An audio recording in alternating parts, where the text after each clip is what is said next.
pero quiero hacer un poquito de memoria. ¿Sobre qué fue la predicación del domingo pasado? Es fácil, la pregunta. Espero que sea fácil la pregunta. Sobre la oración, ¿verdad? De hecho, Gaby en su oración decía: Señora, enséñanos a orar, porque hay algo que aprender. No es directamente ponernos a parlotear, sino que hay cosas que debemos hacer de una cierta manera. Y el Señor nos dio un modelo de oración. Es el Padre Nuestro. Lo hemos ido meditando en el Evangelio de Lucas, en el capítulo 11, versículos del 1 al 4. Encontraríamos otra versión del mismo hecho en Mateo, pero nos estamos centrando en el Evangelio de Lucas.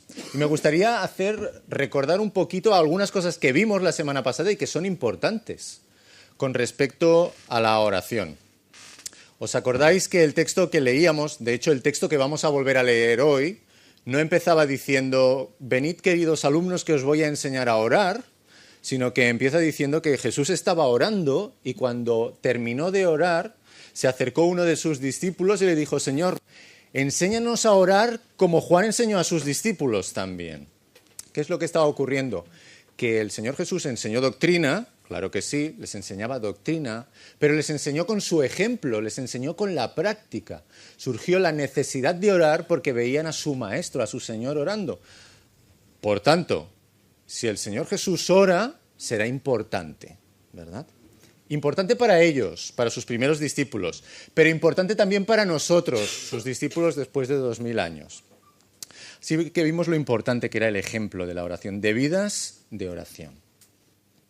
Pero también vimos una cosa importante, que la oración del Padre Nuestro, ¿en qué está? ¿En singular o en plural? Está en plural, no dice Padre mío, sino que dice Padre Nuestro. Y eso quiere decir que la oración es comunitaria. ¿Es legítimo orar individualmente? Claro que es legítimo. Lo vemos a lo largo de toda la Biblia, oraciones individuales. De hecho, el Señor Jesús estaba orando solo, empieza orando solo en el mismo texto. Pero cuando ha de dar un modelo, cuando ha de dar un ejemplo, no dice Padre mío que estás en los cielos y después sigue mío, mío, yo, mí. No. Sino Padre nuestro que estás en los cielos, santificado sea tu nombre. Vamos a ver en un momento que también dice, no dice mi pan de cada día dámelo hoy, sino que dice el pan nuestro de cada día dánoslo hoy. Veréis que eso tiene importancia y mucha importancia. Y también vimos, y es importante, que la manera de empezar del Padre Nuestro indica dos cosas. Por un lado, cercanía, porque estamos llamando al Dios omnipotente Padre Nuestro. Padre Nuestro. Pero a la vez también trascendencia. ¿Y qué dijimos que era la trascendencia? Que Dios sí que es próximo, claro que es próximo, pero también está mucho más allá de lo que vayamos a poder llegar a imaginarnos o a pensar nunca. Nos va a superar siempre. Así que Padre Nuestro, proximidad, que estás en los cielos, trascendencia. Y por tanto nuestras oraciones deben ser hechas en reverencia. Porque no estamos hablando a cualquiera. Dijimos que no hablábamos a un amiguito. Estábamos hablando al Padre, sí, pero al Padre celestial. Pues con esto en mente vamos a leer otra vez los 4 versículos, Lucas 11, del 1 al 4. Veis que tenemos el texto proyectado para que todos podamos leer la misma versión, ¿vale? Así que no hay pérdida. Y hoy nos centraremos especialmente en el 3 y el 4. A pesar de todo, lo vamos a leer entero.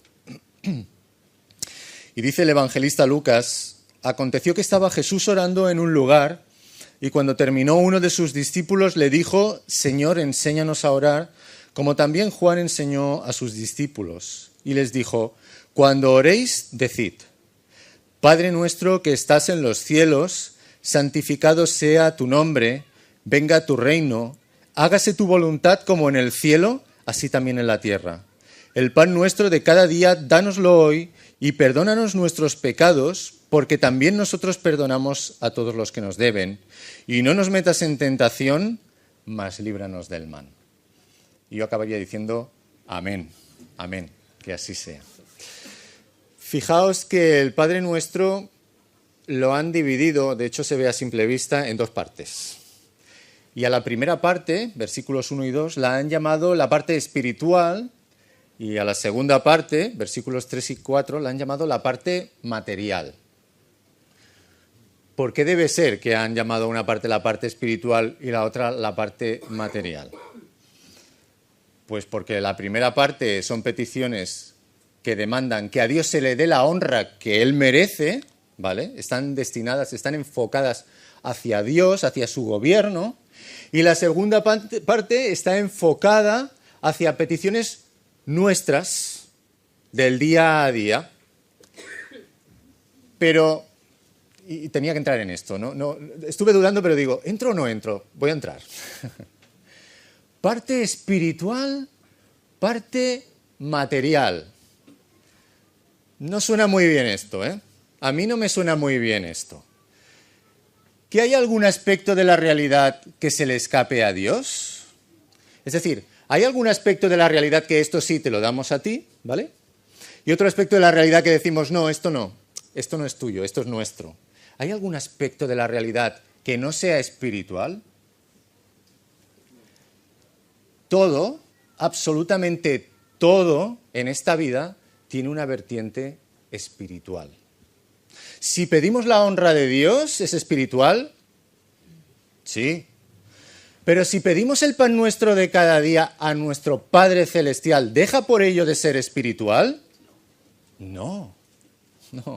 Es distinto, eso sí, pero no deja de ser espiritual. No hay ningún ámbito, absolutamente ningún ámbito de nuestro existir que digamos, no, este ámbito no es espiritual, este ámbito es para mí.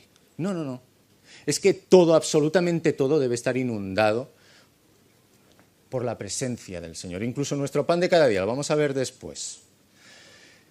Y en función de que usemos tanto nuestro pan de cada día, como el perdón, como la ayuda divina, que lo vamos a ver adecuadamente, o estamos honrando a Dios, primera parte del Padre Nuestro, o estamos blasfemando su nombre. Imaginaos si tiene importancia e imaginaos si todo, absolutamente todo, es espiritual. Así que, hecha esta aclaración, lo que sí es cierto es que hoy vamos a entrar en aquellas peticiones que tienen que ver con nuestro día a día. Esto sí es cierto, pero son tremendamente espirituales también. Debemos de tenerlo siempre en cuenta. ¿Qué es lo que nos estaba diciendo el Señor Jesús en este texto la semana pasada y por tanto también esta? Tomad un modelo de oración y tened vidas de oración, vidas que están regadas por nuestra comunicación con nuestro Padre Celestial. Y hoy he querido dividirlo en 3 puntos, estos 2 versículos. Os puedo asegurar que daría para 10 puntos, 11 o 12, para muchísimos puntos, pero yo lo he dividido en 3, por amor a vosotros y por amor al tiempo. El primero de ellos dice, el Padre Nuestro expresa dependencia en la vida diaria, en lo práctico, en lo de cada día. Y lo vamos a ver. El segundo dice, el Padre Nuestro expresa la gracia de Dios. Es decir, ¿qué es la gracia? Uy, unos que sí, otros que no. Ya he escuchado la respuesta, pero quiero que os animéis. ¿Qué es la gracia? Vamos a ver. Un regalo que nos merecemos nosotros porque somos muy buenos. Vale, venga, vamos montando aquí la definición de gracia entre unos y otros, está bien. Es el regalo inmerecido que viene de parte de Dios. Pues en el segundo punto vamos a ver precisamente esto. Y no solo el regalo inmerecido que viene de parte de Dios, sino que ese regalo tiene unas consecuencias en nuestro día a día. Lo vamos a ver también. Y el tercer punto dice, el Padre Nuestro expresa confianza en la tentación. Expresa confianza en nuestro Padre, en la tentación. ¿Habéis sido alguna vez tentados, cada uno de vosotros? ¿Sí? ¿O hay alguien aquí que diga, no, yo... Mi vida cristiana ha sido una autopista de 4 carriles, siempre con buenas paradas, a la hora mi café y sigo? No, ¿verdad que no? La tentación está ahí. Por tanto, lo que Cristo nos dice en el Padre Nuestro tiene una importancia capital para nuestras vidas, primordial. Así que, bien atentos, ¿vale? Primer punto, el Padre Nuestro expresa dependencia diaria de nuestro Padre, de Dios. Versículo 3, dice, lo tenéis aquí, El pan nuestro de cada día, dánoslo hoy. El pan nuestro de cada día, dánoslo hoy. Está claro que con esta frase lo que quiere el Señor Jesús es que mostremos eso, nuestra dependencia. Es decir, que digamos, Señor y Padre, reconozco que absolutamente todo, no un poquito, sino todo viene de ti. Aquello que me encuentro en el camino, porque me lo encuentro, pero también aquello que yo consigo con mi trabajo, porque te puedes matar a trabajar, ¿eh? Pero si el Señor no hiciese crecer el trigo en el campo, te puedo asegurar que te morirías de hambre. Así que lo que hace es expresar dependencia de nuestro Padre. Siempre expresar esa dependencia de que sí, lo reconozco, es verdad. Todo viene y todo absolutamente viene de ti. Pero ahora yo os pregunto, ¿y en qué consiste esa dependencia? ¿En qué consiste exactamente esa dependencia? Dice, el pan nuestro de cada día, dánoslo hoy. Vale, pero ¿solo está hablando del pan? Si solo tuviésemos una hogaza de pan debajo del brazo, lo tendríamos un poco complicado, ¿eh? Un poco complicado. ¿A qué se está refiriendo exactamente con esto? Os voy a leer unas palabras del Señor Jesús, a ver si nos abren el campo de visión, a ver qué os parece a vosotros. Dice el Señor Jesús de sí mismo, yo soy el pan de vida. Yo soy el pan de vida. Y vuestros padres comieron el maná en el desierto y murieron. Este es el pan que desciende del cielo para que el que de él come no muera. Interesante, ¿verdad?, lo que dice el Señor Jesús. En función de estas palabras, muchos hermanos nuestros que se dedicaban a darle al magín con la escritura, ¿verdad?, dijeron, seguramente a lo que se está refiriendo el Señor Jesús con el pan nuestro de cada día, se está refiriendo a sí mismo, a que Él sea nuestro alimento espiritual cada día. Y no eran unos cualquiera, los que dijeron esto. Os pongo 3 ejemplos, había muchos más, ¿eh? Martín Lutero, ¿os suena? ¿Sí? Veo caras de, ¿quién es ese? ¿Martín Lutero? Bueno, después habláis conmigo, los que no sepáis quién es. Martín Lutero, de jovencito, decía esto y después fue matizando un poquito su manera de verlo, ¿eh? Ya veréis que un tal Agustín, San Agustín, ¿os suena de algo? ¿Sí? Doctor de la Iglesia. Y un tal Orígenes, lo mismo a la mayoría nos suena. Un tal Orígenes, ¿sí? También, vale. Primer teólogo sistemático de la historia de la Iglesia. Casi nada, ¿eh? También. Pues estos 3 decían, seguramente se está refiriendo a Jesús, se está refiriendo a Él mismo como pan de vida. Sin embargo, os he dicho que Martín Lutero de jovencito decía esto, fue madurando, ¿verdad?, con el tiempo y se dio cuenta que todo es espiritual, no simplemente aquello que proviene, no solamente la primera parte del Padre Nuestro, sino también la segunda. Y que, sí, claro que sí, podemos incluir, podemos interpretar legítimamente que el Señor es el pan de vida, si es que lo dice Él, ¿verdad? Pero no dejemos lo más obvio, y es que nos está hablando de nuestras necesidades físicas, de las necesidades físicas que tienes cada día, de el pan de cada día. Pero si nos venimos al siglo XXI, de pagar el recibo de la luz y de pagar el recibo del agua y de que el coche tenga pasada la ITV y de que, ¿me entendéis? De todo eso, eso es de lo que nos está hablando. Las 2 interpretaciones son legítimas y yo me atrevería a decir, podemos orar pensando en las 2 perfectamente, pero no despreciemos nunca lo físico, porque ya lo he dicho antes, no es menos espiritual que cualquier otra área de nuestras vidas. Y el Señor Jesús, que es aquel que participó en nuestra creación, es el agente del Padre para crearnos, conoce muy bien nuestras necesidades. ¿Y sabéis qué pasa? Cuando a alguien durante toda la vida o durante mucho tiempo no tiene las necesidades básicas cubiertas, ¿sabéis lo que le pasa? Que tiene problemas. Y no problemas solo físicos, que también, y no hace falta que lo explique, ¿verdad? A veces vemos imágenes de gente en nuestro mismo país que lo está pasando muy mal.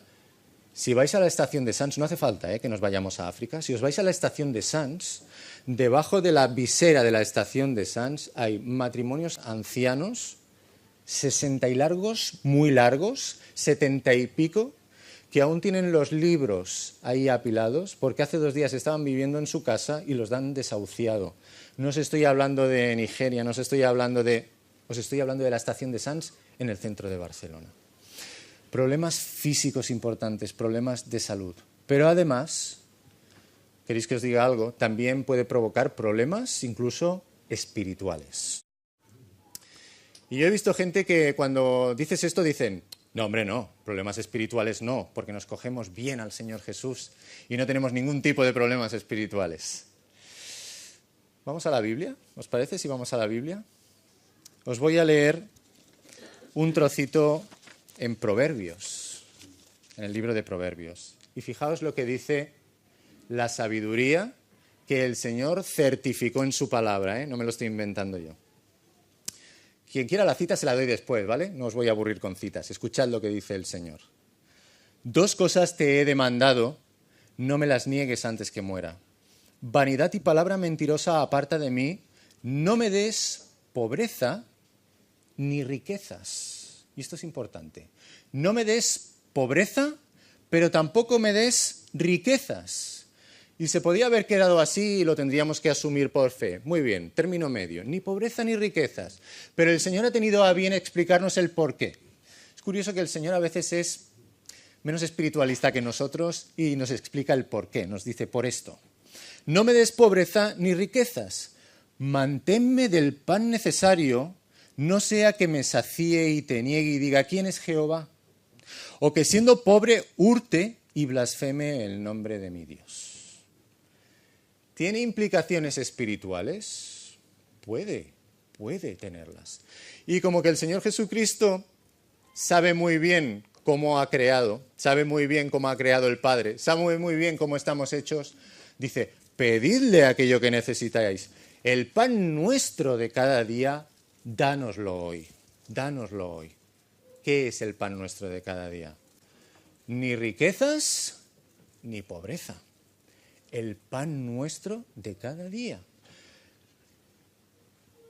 Yo sé que esto es relativo y entendedme lo que quiero decir. Lo que nosotros consideramos como imprescindible, absolutamente imprescindible, para un hermanito nuestro que está en las fronteras europeas intentando entrar aquí es un auténtico lujo.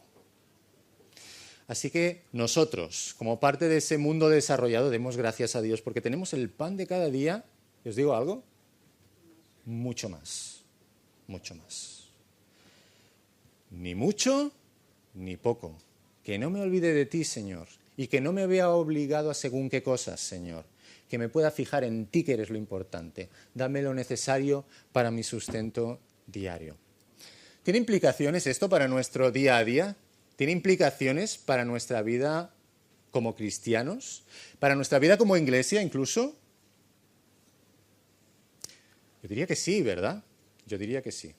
Es más, voy a volver al plural, porque en esta oración no puedo dejarme el plural. El pan mío de cada día dámelo hoy, y a los demás, pues bueno, ya irán consiguiendo su pan, ¿no? ¿Dice eso? El pan nuestro de cada día, dánoslo hoy. ¿Qué quiere decir? Que no es suficiente con que yo tenga mi pan ya en mi alacena, no es suficiente con que yo tenga mi nevera llena, no es suficiente con que yo pague la luz, el agua, la ITV, No. Dame mi pan, sí, pero danos nuestro pan. Es importante, es muy importante lo que estamos diciendo. No seamos acaparadores. Cuidado porque nuestra sociedad es así. Nos invita a acaparar. No seamos acaparadores. Incluso eso entra en nuestras iglesias, ¿vale? En la teología de algunas iglesias y dice, el Señor te va a bendecir, pero a través de lo material, pero muchísimo, ¿eh? O sea, si tú de verdad eres fiel al Señor, nos dicen ellos, ¿eh? No lo estoy predicando yo, que nadie se confunda, sino después. Si tú eres fiel al Señor, vas a ser riquísimo, no vas a tener lo suficiente, vas a ser riquísimo. Cuidado con esto, ¿eh? No es conforme a la palabra de Dios. A lo mejor el Señor te quiere bendecir con bienes materiales, ¿por qué no? Pero quizás no. Quizás te da el pan necesario, pues está contento con eso, estemos contentos con eso. Y el pan de todos, el pan nuestro de cada día, no es suficiente con que hayamos pagado nuestras facturas. No es suficiente con que tengamos nuestro pan asegurado. Ahora toca ver que nuestros hermanos primeramente y que aquellos que nos rodean tienen su pan de cada día. ¿Será suficiente con que oremos al Señor y digamos, gracias Señor por el pan que me has dado y ahora dale a ese de ahí que se está muriendo de frío? Si nos fuésemos a Santiago nos daría una... No lo voy a hacer por amor al tiempo, pero dice, eso sería hipocresía. Decir, ves y caliéntate. ¿Y con qué? Si no tengo, ¿con qué? Pues con lo que tú le des, a lo mejor. Sabiendo administrar bien los recursos, pero sabiendo también que nuestros recursos no son nuestros, sino que son, ¿sabéis de quién? De nuestro Padre. De nuestro Padre, que es quien nos da las cosas cada día. Ayer y antes de ayer, como iglesia, estuvimos involucrados en algo que se llama el Gran Recapta. Sabéis que es recogida de alimentos para después los bancos de alimentos distribuirlos a otros. ¿Por qué pensamos que estuvimos haciendo eso? ¿Por qué pensáis? Porque es parte de la misión de la iglesia. Es parte de nuestra misión, de la iglesia y de nosotros como miembros que somos de la iglesia. Es parte de nuestra misión. Está la evangelización. Hemos de evangelizar, claro. Está la edificación, la enseñanza, la predicación. Lo estamos haciendo ahora. Está el adorar y glorificar a Dios, por supuesto. Pero también la preocupación social. Y no es algo que nos inventemos, que salga de cosecha nuestra, sino que es que la misma palabra de Dios nos lo dice. El pan, no mío, el pan nuestro de cada día, dánoslo hoy. Estamos expresando nuestra dependencia, vamos a llamarle económica, del Señor por medio de esta simple frase, pero también nos insta a expresar nuestra necesidad de algo muy importante, nuestra necesidad de perdón, Y lo dice de una manera curiosa, pero lo vamos a ir desgranando, ¿vale? Versículo 4. Y perdónanos nuestros pecados, porque también nosotros perdonamos a todos los que nos deben. Yo creo que no hay mayor humillación a nuestro ego que esta frase. No hay frase que ponga más al descubierto nuestra miseria moral que esta petición. Y perdónanos nuestros pecados. Nosotros lo hubiéramos dejado aquí, seamos sinceros. Porque también nosotros perdonamos a todos los que nos deben. ¿De verdad perdonamos a todos los que nos deben? Debemos perdonar a todos los que nos deben. Debemos, sí. Pero la práctica, a veces, incluso como creyentes, seamos sinceros, a veces nos falla.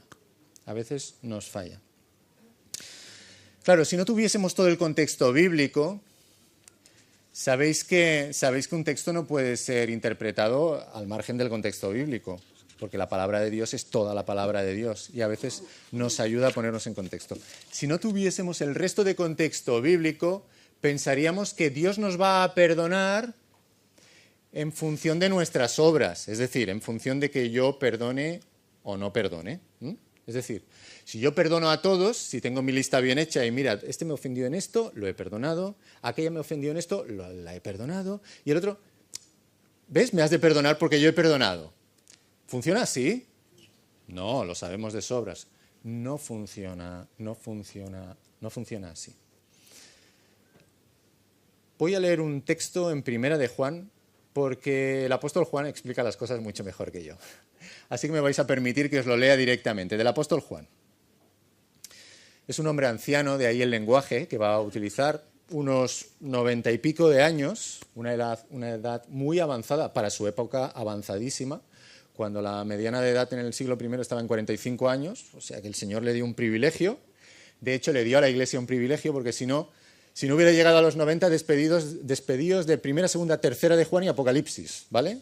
Así que el Señor tenía un buen propósito para dejarlo con esa edad, ¿vale? Venga. Dice, hijitos míos, un anciano que está hablando como a sus hijos, hijitos míos, estas cosas os escribo para que no pequéis, y si alguno hubiere pecado, abogado tenemos para con el Padre, a Jesucristo el justo. No depende de tus obras. Os insto a que no pequéis, nos está diciendo Juan. Pero si habéis pecado, que sepáis que no es que tengáis que devolveros. No, abogado tenemos para con el Padre, a Jesucristo el justo. Y sigue diciendo, y Él es la propiciación por nuestros pecados, y no solamente por los nuestros, sino también por los de todo el mundo. Y ahora fijaos lo que va a decir en el siguiente versículo porque es clave. Y en esto sabemos que nosotros le conocemos si guardamos sus mandamientos. No es que guardes sus mandamientos para estar bien cerca, para acercarte a Dios. No. Es que cuando estás bien cerca de Dios, cuando realmente le conoces, cuando realmente eres su hijo, entonces guardas sus mandamientos. Funciona al revés. Tenemos tendencia, y el mundo tiene tendencia a pensar eso, ¿no? Hago obras, me acerco a Dios. No funciona así. Es que Dios se ha acercado a ti y eso se nota en que tú has cambiado y por tanto en que tú haces obras. Funciona al revés, funciona totalmente al revés. Es decir, cuando has experimentado, no que conozcas, cuando has experimentado la gracia de Dios, porque conocer, entendedme, la gracia de Dios se puede analizar en un par de frases, hacer una definición de seminario, ¿vale? No me refiero a eso. Cuando tú lo has experimentado, que Cristo te ha salvado, ha entrado en tu vida, eso se va a poner de manifiesto en obras, ¿Y a qué obras se está refiriendo aquí el Señor Jesús? En este caso, al perdón. ¿Nos han ofendido alguna vez? Que levante la mano a quien no lo hayan ofendido nunca. Venga, va. Que levante la mano quien él no haya ofendido nunca a nadie. Després parlem. No ho has entès. No, que quien no hubiese ofendido nunca a nadie. Vale, es que no ho hem entès. Vale. A todos nos han ofendido y todos hemos ofendido. Ocurre que normalmente a los demás nos cuesta de perdonarlos, A los demás es la ley del embudo, ¿no? La parte ancha para mí, Señor, tú sabes que las circunstancias eran terribles, por tanto yo me vi obligado a. Sin embargo, el otro, que a lo mejor es un santo varón o una santa mujer del Señor, decimos, no. Malo, pero mira que es malo, Mira que es malo. Lo tenía todo a favor para hacerlo bien y va y lo hace mal. Si es que, ¿sí o no? Si es que somos así. Y perdona nuestras deudas como nosotros perdonamos a nuestros deudores. Perdonad porque he citado a Mateo y estamos en Lucas. Pero es lo mismo, es exactamente lo mismo. Cuando has experimentado la gracia de Dios, ¿se te ha perdonado poco o se te ha perdonado mucho? ¿Se te ha perdonado algo que tú podías pagar o se te ha perdonado algo que tú no podías pagar? Se te ha perdonado la vida. Porque eras reo de muerte. Y tú no vas a perdonar a tu hermano que te ha hecho esto en comparación con lo que tú le hiciste a Cristo. Mas Dios muestra su amor para con nosotros en que cuando todavía éramos pecadores, aún siendo pecadores, Cristo murió por nosotros. Cristo murió por ti. Te perdonó la vida en la cruz. ¿Y no vamos a perdonar nosotros? El Señor Jesús sabe muy bien qué está diciendo con esta petición. No podemos pronunciar esta petición si tenemos una vida de constante no perdono. Porque si tienes una vida de constante no perdono, lo primero que hay que hacer es ponerse a los pies del Señor Jesucristo y pedir nosotros perdón. El Padre Nuestro expresa dependencia económica, expresa también nuestra necesidad de perdón, pero por medio del Padre Nuestro también expresamos nuestra necesidad de ayuda en momentos de tribulación, en la tentación, en la prueba, de hecho. Fijaos lo que dice otra vez el versículo 4. Y perdónanos nuestros pecados porque también nosotros perdonamos a todos los que nos deben.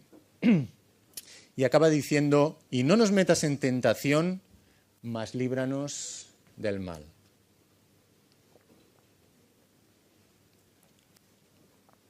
Os voy a explicar un truquillo, pero es un truquillo importante. Y es que la palabra prueba y la palabra tentación en el Nuevo Testamento, en castellano y en catalán son prova, son temptació, prueba, tentación, pero en el original es una sola palabra, una sola palabra. En el griego original es una sola palabra. Y en función del texto, de la interpretación del texto, acertadamente, el traductor lo traduce por prueba o lo traduce por tentación. Pero en el original es la misma palabra. ¿Qué matizaciones tiene la tentación o la prueba? Pregunta, ¿Dios nos tienta? Dios no tienta a nadie. Si nos fuésemos a Santiago, nos diría, cuidado, que Dios no puede ser tentado por el mal, ni Él tienta a nadie, ¿eh? ¿Quién nos tienta? Sí, nuestra propia concupiscencia, sí. No nos hace falta ayuda externa, ¿verdad?, para tentarnos. Pero sí que tenemos ayuda externa. Hay alguien más que nos tienta. Satanás, el diablo. El diablo tienta, Dios no tienta. Ahora, eso sí, Dios prueba. Dios prueba. Puede probar. Y puede probar de muchas maneras. Puede probar de muchísimas maneras. Son casi infinitas tanto las tentaciones como las pruebas. Muchas veces pensamos en una tentación, en una prueba, como algo que a lo mejor nos quedamos en la miseria y nos vemos tentados a renegar de Dios. Puede ser eso, sí. Pero también puede haber otra manera de ser tentados, muchas otras maneras. Y os voy a poner un ejemplo que yo he visto con mis propios ojos. Matrimonio en la iglesia. Entregados a su ministerio.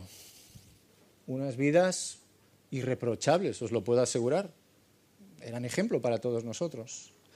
El Señor bendijo con un buen trabajo, con un trabajo en el que el hombre ganaba 4 o 5 veces más de lo que había ganado antes. El Señor abrió una puerta, bien, perfecto, el Señor ha bendecido. Se compraron una caravana y un terrenito en un camping. No volvieron a aparecer por la iglesia. Muchas veces, después de un gran éxito, vienen grandes caídas, grandes fracasos. Lo he visto yo, no hace falta que me lo explique nadie, lo he visto yo. ¿Por qué el Señor permite la prueba? ¿Y por qué nosotros le pedimos ayuda en medio de esa prueba? Porque es por medio de la prueba que somos edificados, que maduramos, que nos hacemos más fuertes, que como cristianos ya no somos un cristiano ahí delgadito, endeble, que a la que viene la primera ráfaga del viento nos tira, sino que somos cristianos espiritualmente grandes, fuertes, musculosos. Son metáforas, ¿verdad? En el Señor Jesucristo, en el Señor Jesucristo.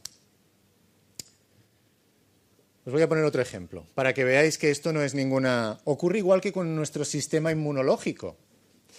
En Cáceres, muchos años hemos ido de vacaciones a Cáceres, y hay barrios que están poblados, hay muchos gitanos, están poblados por la etnia gitana, ¿vale? Y sus niños están todo el día en la calle. También eso lo he visto, o sea, no me lo han de explicar, lo hemos visto. Sus niños están en la calle y muchas veces están sucios y muchas veces, pero os puedo asegurar que están sanísimos, Están sanísimos, son tíos fuertes, se les ve que porque están inmunizados, porque ya han ido sus defensas, ¿vale? Han ido repeliendo ataques, ¿vale? Por el camino. Sin embargo, ves a los hijos de los payos que están todo el día en casita, que están protegidos, que están limpitos, rosadetes, están tal. Y mi niño tiene un resfriado, mi niño tiene la gripe, siempre están enfermitos, pobres, no sé qué les pasa, porque no están inmunizados. Nos ocurre, entendedme, es un ejemplo simplemente, nos ocurre exactamente lo mismo a nivel espiritual. Un cristiano al que el Señor pusiese en una burbuja, lo protegiese del todo, en el momento en el que saliese fuera, se moriría de un resfriado espiritual, de un resfriado, ¿eh? No haría falta tener un cáncer, ni haría falta... No. De un resfriado espiritual se caería. El Señor envía pruebas y las envía para que madures, las envía para que maduremos, para que crezcamos. Decía uno, lo que no me mata me hace más fuerte. Pues es una realidad espiritual. El Señor no nos va a enviar nada que nos mate, cuidado. Pero sí cosas en las que tenemos que madurar. Sí situaciones que hemos de enfrentar. Sí circunstancias en las que nuestro carácter cristiano se va a ver probado, se va a ver tambaleado, pero que también es cierto que cuando salgamos estaremos fortalecidos y fortalecidos en Él. Como que el Señor sabe muy bien lo que iba a ser la vida cristiana, lo sabía muy bien porque sus discípulos iban a ser zarandeados en cuestión de poco tiempo, iban a pasar la prueba más grande de sus vidas. Dijo, y no nos metas en tentación, mas líbranos del mal. Es decir, cuando llegue, Señor, que esté bien cogido a ti, que esté bien cogido a ti. El Señor Jesús no hacía falta que nadie le explicase lo que era la tentación. El Señor Jesús lo pasó todo como nosotros, absolutamente como nosotros, porque era perfectamente humano, con una diferencia. ¿Tenía o no tenía pecado el Señor Jesús? Os lo he preguntado, ¿eh? A veces me asustáis, ¿eh? No tenía pecado, pasó las pruebas pero sin pecado, absolutamente perfecto, ¿verdad? Su vida fue una vida de tentación, pero también fue una vida de oración, una vida de oración. Os voy a leer lo que estaba haciendo justo antes de la tentación por excelencia, justo antes de morir en una cruz romana, padeciendo, sufriendo. Dice Lucas también en el capítulo 22, cuando llegó a aquel lugar les dijo, orad que no entréis en tentación. Y él se apartó de ellos a distancia como de un tiro de piedra y puesto de rodillas oró, diciendo, Padre, si quieres, pasa de mí esta copa, pero no se haga mi voluntad sino la tuya.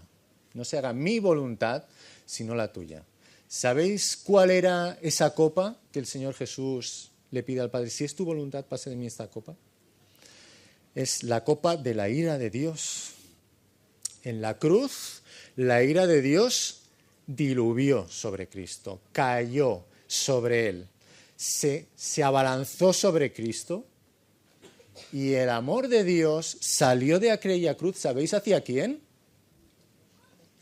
Hacia todos nosotros, hacia todos los que somos salvos. ¿Experimentó tentación el Señor Jesús en aquel momento? Sí. Fijaos, ¿os acordáis que nos dieron una predicación no hace mucho que nos hablaba de... Todo el mundo le decía, bájate de la cruz. Si de verdad eres el Hijo de Dios, sálvate a ti mismo. Y no uno, ni dos, ni... No, la guardia, el ladrón, la multitud, los sacerdotes que están... Todo el mundo. ¿Fue casualidad que todo el mundo le invitase a bajarse de la cruz? No. Es que el tentador estaba intentando por todos los medios que se bajase de la cruz. Nos dice Lucas, y el pueblo estaba mirando y aún los gobernantes se burlaban de él diciendo, a otro salvó, sálvese a sí mismo. Si este es el Cristo, el escogido de Dios. Los soldados también le escarnecían acercándose y presentándole vinagre y diciendo, si tú eres el rey de los judíos, sálvate a ti mismo. Había también sobre él un título escrito con letras griegas, latinas y hebreas. Este es el rey de los judíos. Y uno de los malhechores que estaban colgados le injuriaba diciendo, si tú eres el Cristo, sálvate a ti mismo y a nosotros. Pregunta, ¿tenía poder para desclavarse y bajar de la cruz él? Sí que la tenía. Por eso Satanás pierde el tiempo y venga, bájate de la cruz, bájate. ¿Fue tentado? Claro que fue tentado. Pero en medio de aquella situación el Señor Jesucristo estaba en contacto con su Padre, había puesto su vida en sus manos y resistió la tentación hasta el final. Resistió la tentación hasta el final. Honró al Padre, no de boca, sino con sus hechos. Se cogió al Padre en los momentos de dificultad. Necesitamos vidas de oración que expresan dependencia de Dios. Necesitamos vidas de oración que reconocen que Él es quien nos lo da todo, que reconocen que nosotros perdonamos, pero porque Él antes nos ha perdonado a nosotros, y que reconocen que o bien Él nos coge de la mano en la tentación, o bien Él nos sujeta en ese momento, o nosotros estamos perdidos, porque todo, absolutamente todo, depende de Él. Todo depende de Él. Pidamos por todo aquello que legítimamente necesitamos. El Señor Jesús nos dio esta oración como oración modelo. Pidamos aquello que necesitamos y el Señor responderá, seguro, a su tiempo, pero responderá. Pidamos el perdón de nuestras propias culpas cada día. Martín Lutero decía, toda la vida del creyente es arrepentimiento, y es verdad, porque no hay día que no pequemos. Pidamos ese perdón. No para ser salvos, ya somos salvos. El primer día que nosotros nos pusimos a los pies de Cristo, Él es ya nuestro Señor y Él nos salva.